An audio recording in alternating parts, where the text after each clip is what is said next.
Bonsoir à tous, bonsoir à toutes. Bienvenue sur le plateau de la Grande Team. Très heureuse de vous retrouver. Ce soir, soirée Ligue des Champions et en ce moment même, Manchester City affronte le Real de Madrid en demi-finale aller. Nous prendrons le pouls et les dernières news grâce à notre duo Wallo et Ballo. Un programme riche pour vous tenir compagnie de la plus belle des manières pendant les prochaines 90 minutes. Et bien, suivons ensemble le sommaire complet de l'émission. C'est parti pour la Grande Team. Au sommaire de la Grande Team ce soir, LGT News. En athlétisme, Abidjan Sud a survolé les championnats Interligue. On en parle avec le DTN Poudassier dans le Focus League. C'est l'actu. Sans oublier Sportif du dimanche et la saga des pros. Monsieur Poudassier, DTN de la Fédération ivoirienne d'athlétisme, est l'invité de Tia et sa team. Et bien voilà, un beau programme, je vous le disais, pour vous accompagner pendant 90 minutes. Ça veut dire qu'on est ensemble en direct jusqu'à 22h et que, comme tous les soirs, vous avez l'occasion de répondre à la question LGT qu'on vous propose. Ce soir, eh bien, elle concerne l'UEFA Champions League. Liverpool a-t-il raison de se méfier de Villarreal ? On en parlera ensemble, mais n'hésitez pas, exprimez-vous via notre page Facebook. Vous cherchez juste la page Facebook de la 3 et laissez-nous un petit commentaire sous la publication relative à l'émission de ce soir. Et bien voilà, c'est aussi simple que ça. Nous allons pouvoir y aller avec LGT News.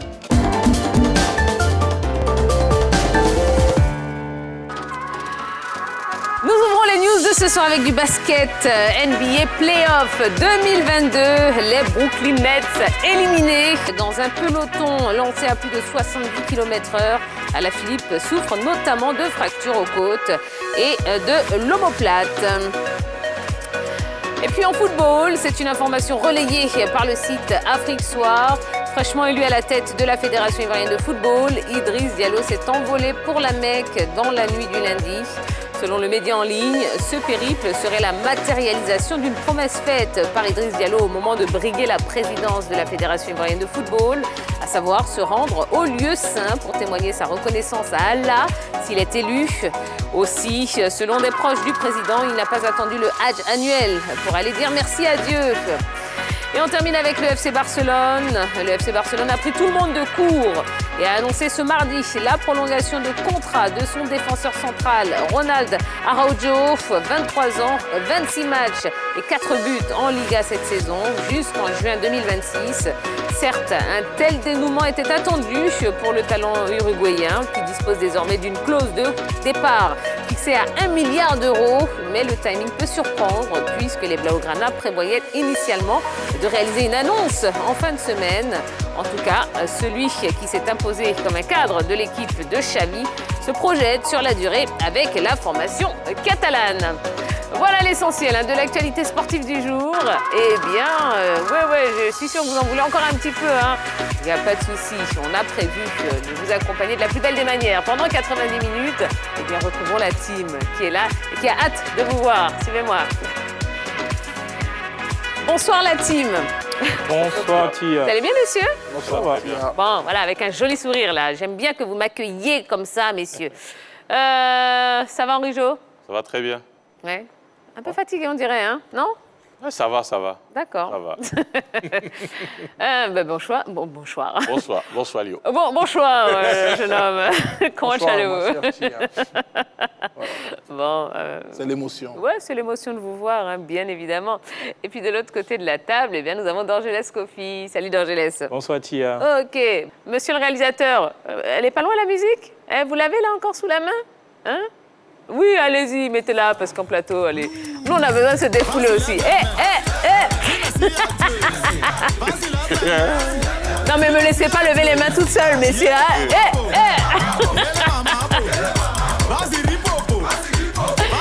Bon, allez, voilà.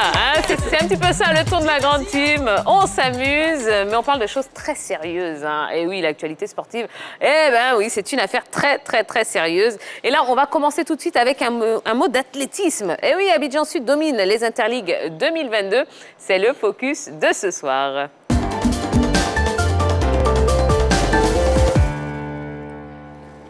Avec 9 ligues sur la ligne de départ, les championnats interlignes d'athlétisme se sont déroulés le samedi dernier au stade Robert Champroux. La Ligue d'Abidjan Sud, forte de 80 athlètes, a plané sur cette compétition avec 1589 points. Et bien pour évoquer ce rendez-vous très important, nous accueillons Monsieur Podassier, directeur technique national de la Fédération ivoirienne d'athlétisme. Et bien, il arrive tout de suite sur notre plateau. Bonsoir monsieur. Bonsoir madame. Comment allez-vous? Ça va. Bon, eh bien on est ravis de vous avoir sur le plateau.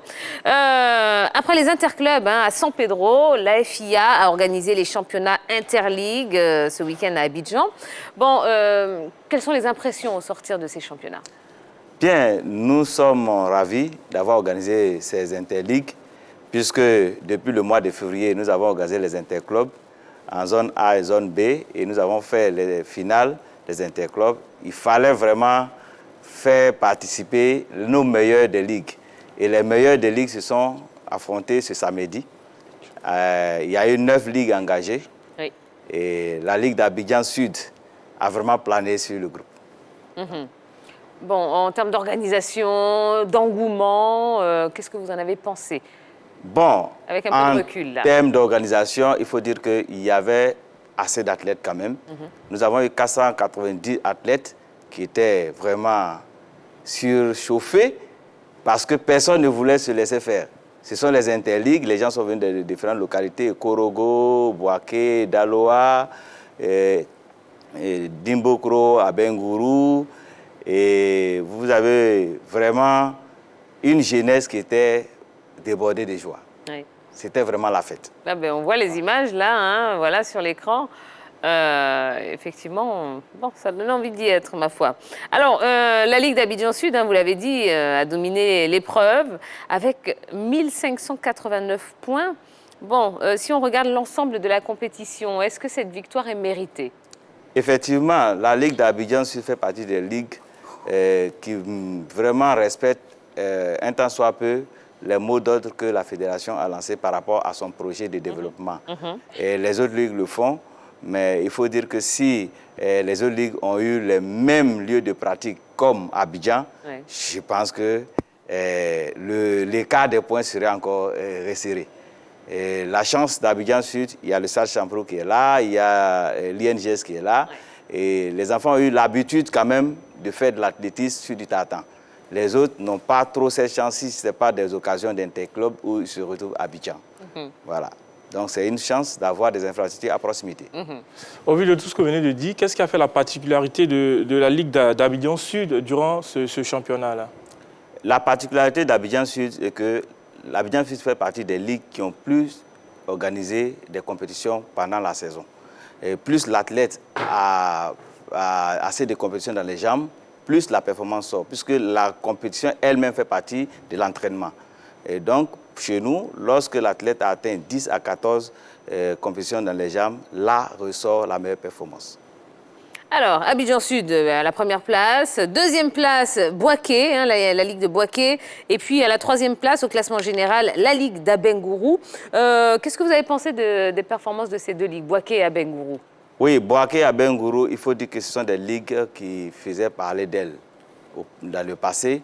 Et il fut un bon moment où la Ligue de Boaké, avec la crise, a eu beaucoup de soucis. Nous sommes heureux de voir Boaké renaître de ses cendres. Abengourou aussi, dans l'histoire de l'athlétisme, a fait vraiment un bon chemin et a produit de grands athlètes aussi. Et donc aujourd'hui, les voir sur le plateau, mais quand on regarde aussi, les autres n'ont pas démérité.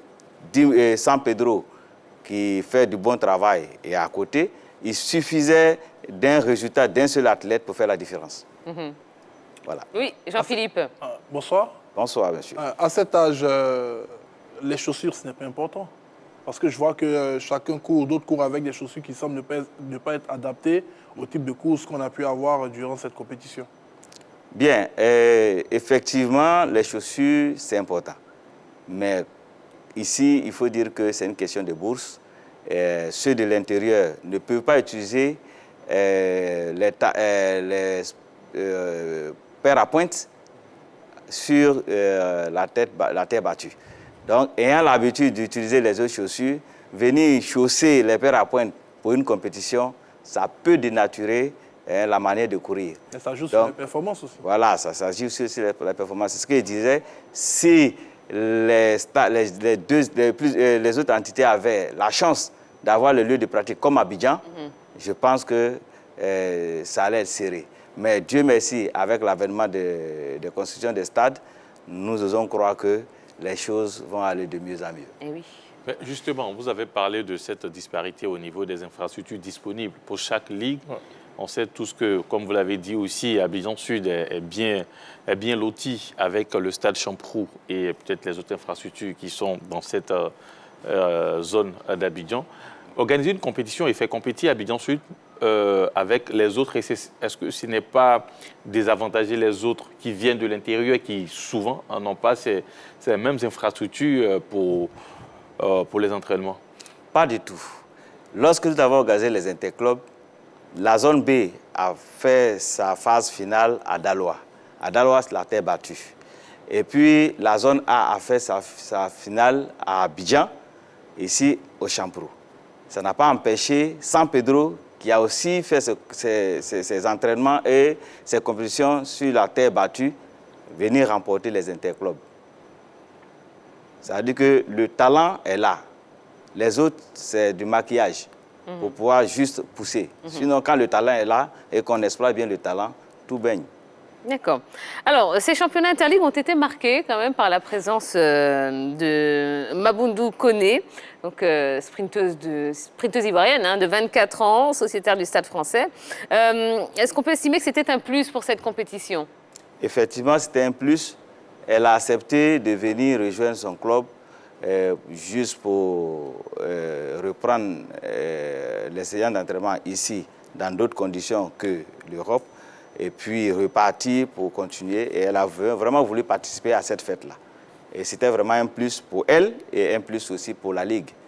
Et quel a été son ressenti, justement, au sortir de cette compétition? Oui, très heureuse de reprendre parce que partie de la Côte d'Ivoire depuis 2016, et puis retrouver ses pairs maintenant et chausser encore les chaussures, passer devant les autres, vraiment c'était une joie que nous avons eue dans ce visage.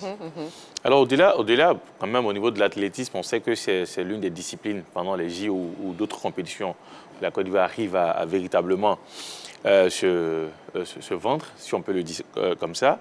Est-ce qu'aujourd'hui, on est en phase d'avoir de nouvelles Muriel Aouré et Talou ou de nouveaux Yua Wilfried et Cissé Atugé?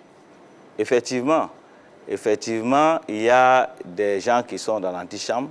Pour les championnats d'Afrique à venir, vous allez découvrir certains athlètes. En l'occurrence, Koné Ismaël, qui est Raza, qui est aux États-Unis. Il y a aussi une jeune dame, Baï Jessica, qui va aussi prendre part au championnat d'Afrique. Il y a un bon homme comme ça dans l'antichambre qui sort. Et ici aussi, nous ne dormons pas. Nous avons lancé un projet qui va nous permettre de ne pas rompre avec les générations.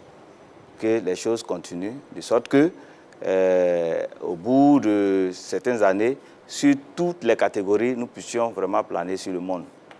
Vous fixez combien d'années comme ça? Je vous parie que dans 5 ans, au niveau senior, junior et cadet, nous aurons au moins 15 athlètes qui pourront participer au championnat de la sous-région. Au moins 15. Voilà. Parce que les autres fois, nous voyageons avec un petit nombre. Mais cette fois-ci, dans 5 ans, je suis convaincu que nous irons au-delà. Parce que pour ces compétitions, les ligues même ont eu des difficultés de trouver les moins de 20 ans. Et comme il y avait possibilité de surclasser les moins de 18 ans, il y a eu beaucoup d'athlètes de moins de 18 ans qui ont été surclassés en U20. Et nous avons commencé un travail depuis 2017 où nous avons commencé à travailler avec les enfants de 9 ans, 5 ans, ainsi de suite. Nous avons ouvert des écoles d'athlétisme qui prennent les enfants à partir de 3 ans déjà. Oui. Et donc, ceux-là progressent pendant qu'au milieu aussi, nous ne dormons pas. Nous avons le championnat jeune qui prend en compte les moins de 15, les moins de 16 ans et les moins de 14 ans. Et cela permet au club d'avoir assez d'athlètes de différentes générations. Voilà. D'accord. Jean-Philippe. Paris 2024, c'est très bientôt. On sait que Muriel Aouré, Talou, Marie-Josée sont un tout petit peu sur la fin, puisqu'elles sont des trentenaires. Ça sera sûrement leur dernière compétition. Est-ce que la Côte d'Ivoire peut penser que durant cette compétition, on aura plus d'athlètes que ces deux lionnes, ces deux championnes qui ont toujours si bien représenté le pays à l'étranger? Oui, au niveau du sprint, j'ai cité Ismaël. Et vous voyez Kono Mamoudou qui est en train de monter. Il y a Jessica Baye aussi qui vient. On aura un bon monde. On aura un bon monde. Et nous sommes en train de batailler fort pour pouvoir aligner au moins un relais dames et un relais hommes. JO. D'accord. Quels sont les temps de, si je bien. peux me le permettre, Oui, allez-y, quels sont les allez-y. temps de performance de ces différents athlètes qui sont en train de venir? Il faut des références plutôt. Il faut dire que Koné Ismaël aujourd'hui, cette saison, quand on regarde, c'est quelqu'un qui a couru en 10,09. En 10,09, pour la saison, je pense que c'est bon. C'est bon. Baye Jessica, elle est à 22. 22, c'est déjà bon. Donc, nous les suivons. Nous ne sommes pas pressés. 22, c'est aux 200 mètres. Oui, aux 200 mètres. Aux 200 mètres. Et nous sommes convaincus que ces jeunes-là vont nous produire de beaux spectacles dans 2 ans. D'accord. Bon, Mabundu, Arthur Sisségué, ou encore Marie-Josée Talou, hein, qui sont actuellement en préparation des échéances internationales. Vous, en qualité de DTN, vous pouvez nous donner des nouvelles rassurantes, on espère. Comment ça se passe au niveau de leur préparation? Oui, elle se prépare bien. Et Talou, cette année, est aux États-Unis. Muriel, elle était aux États-Unis, elle y est déjà. Et Ismaël est aux États-Unis. Baye Jessica est aux États-Unis. Donc, vraiment, en termes de préparation, elles sont en train de se préparer. Elles vont sortir bientôt pour certains meetings. Maintenant, nous serons à l'île Maurice dans le mois de juin pour les championnats d'Afrique. Voilà. Mais déjà, pour annoncer les couleurs, on a des jeunes qui sont sortis de nos pôles d'entraînement, qui vont aller bientôt en France pour les gymnasiades. Et il y en a 6 qui iront représenter la Côte d'Ivoire en athlétisme. Ouais, c'est des enfants de moins de 20 ans. Voilà. D'accord. Donc, je laisse. Financièrement, est-ce qu'ils sont soutenus pour les échéances à venir? Oui, plus ou moins. Certains sont sur des bourses d'État, et d'autres sur les bourses olympiques. Et puis, bon, d'autres font avec leurs sponsors. Voilà. D'accord. En tant que DTN, quel sentiment ressentez-vous quand on constate que sur les compétitions de l'OASU, l'athlétisme a été retiré cette saison? Bon, au niveau de l'OASU, il faut dire qu'il faut des gens qui puissent aider l'OASU même à organiser les compétitions en termes d'athlétisme. Parce que l'athlétisme, ce n'est pas du tout facile. Parce qu'on a besoin du monde pour pouvoir organiser. Et nous faisons un effort de travailler avec l'OASU. Nous pensons que dans un futur proche, ça pourra entrer dans l'ordre. Parce que pour les universitaires, bientôt, ils nous ont promis de lancer au moins 2 compétitions avant d'aller à la finale. Nous allons les aider à organiser. Pour ce qui est des scolaires, il faut que vraiment l'on repense la chose pour que ça puisse prendre. Même au niveau des scolaires, il y a aussi l'école primaire. Et nous avons voulu, il y a des compétitions des enfants de leur âge, le kit athlétique. En 2014, nous avons proposé que le kit athlétique soit l'outil de compétition pendant les compétitions des scolaires. Parce qu'au primaire, lorsqu'on regarde, on nous parle de 3000 mètres, le cross. Ce n'est pas tout le monde qui peut courir. Oui. Or, avec le kit athlétique, tout le monde participe. Celui qui ne peut pas courir peut lancer.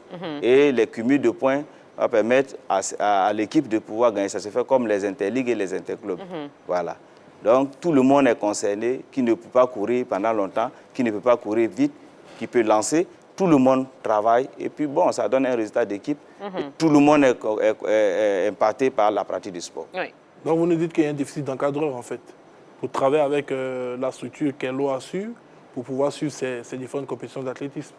Oui, en plus des personnes même qui sont avec l'OASU, c'est-à-dire la direction, il faut aussi des gens sur le terrain.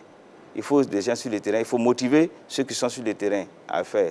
Bon, hormis l'aspect organisationnel, il faut parler des infrastructures vraiment qui deviennent un peu difficiles dans la gestion de l'affaire. Merci. D'accord.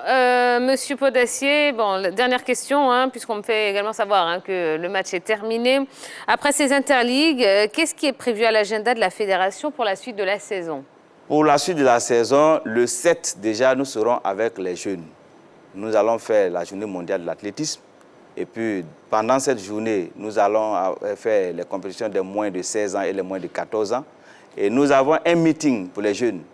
Nous avons un meeting pour les jeunes pour pouvoir permettre à nos éléments qui sont dans nos pôles d'entraînement de s'affronter et sortir les meilleurs. Et du 13 au 14, nous serons en train de faire les championnats nationaux au niveau senior, junior et puis les vétérans. Après cela, nous mettons le cap sur l'international. Il y a les gymnasiades, comme je l'avais annoncé. La délégation ira à partir du 13. Et puis, il y a aussi le championnat d'Afrique région 2 qui va se dérouler à Cape Coast, au Ghana. Et il y aura aussi un contingent qui ira. Et puis, après cela, nous allons attaquer le championnat d'Afrique senior du 8 au 12. Mais hormis cela, il y a aussi des compétitions au niveau universitaire africain où l'OASU nous demande aussi d'engager certaines personnes. Voilà. Et après cela, nous allons foncer directement au championnat du monde. Et voilà. Ben, un sacré programme, en tout cas pour la fédération, une fédération qui travaille. On est heureux d'entendre ce genre de choses. Merci beaucoup. Allez, ne bougez pas, on va retrouver Wallo et Ballo. Ben, voilà, je le disais, hein, coup de sifflet final entre Manchester City et le Real Madrid. Messieurs, est-ce que le score a évolué avant la fin de cette rencontre? Oui, Titi, le score n'a pas changé. 4 pour Manchester City, 3 pour le Real, c'est terminé. Et on assistait à un gros match, un très beau match. 7 buts dans cette demi-finale aller. Je pense que ça a été quand même un très bon match, mon cher Ballo. Ah oui, on a envie de dire que le Real Madrid s'en sort bien, s'en sort au courage, à la résilience, à la résistance, parce que Manchester City a mis le pied sur l'accélérateur d'entrée de jeu et durant toute la rencontre, l'armada offensive de cette équipe de Manchester City a su s'exprimer, mais derrière il y a eu des problèmes de repli sur les contre-attaques. Vinicius en a profité. Derrière il y a eu aussi des problèmes de positionnement et le Real Madrid a pu inscrire 3 buts, donc le suspense reste entier, même si Manchester City, on peut dire à un orteil en finale. Voilà, donc voici ce qu'on peut dire, ma chère Titi, pour cette demi-finale aller. 4 pour City, 3 pour le Real. Merci beaucoup, messieurs. Merci. Passez une bonne fin de soirée. Hein, et demain, on sera encore ensemble pour une autre demi-finale à vous proposer. Allez. Écoutez, Monsieur Podassier, merci d'être venu nous voir sur le plateau de la Grande Team. On vous souhaite bonne continuation. N'hésitez pas, hein, vous revenez comme vous voulez, avec de bonnes nouvelles, avec de bons résultats hein, de la part de nos athlètes. Et puis on vous suit et vraiment, on vous soutient. On vous soutient.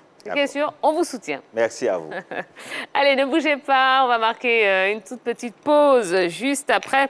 Eh bien, nous aurons un sportif du dimanche, oui, à vous proposer. Et puis, on parlera de l'UEFA Champions League. Hein. On va se projeter sur la rencontre de demain. Liverpool qui joue la prudence face à Villarreal. Et eh bien, on activera, oui, la question LGT. Je vous la rappelle, hein, Liverpool a-t-il raison de se méfier de Villarreal? On en parlera ensemble dans quelques instants. Alors, ne bougez pas, à tout de suite.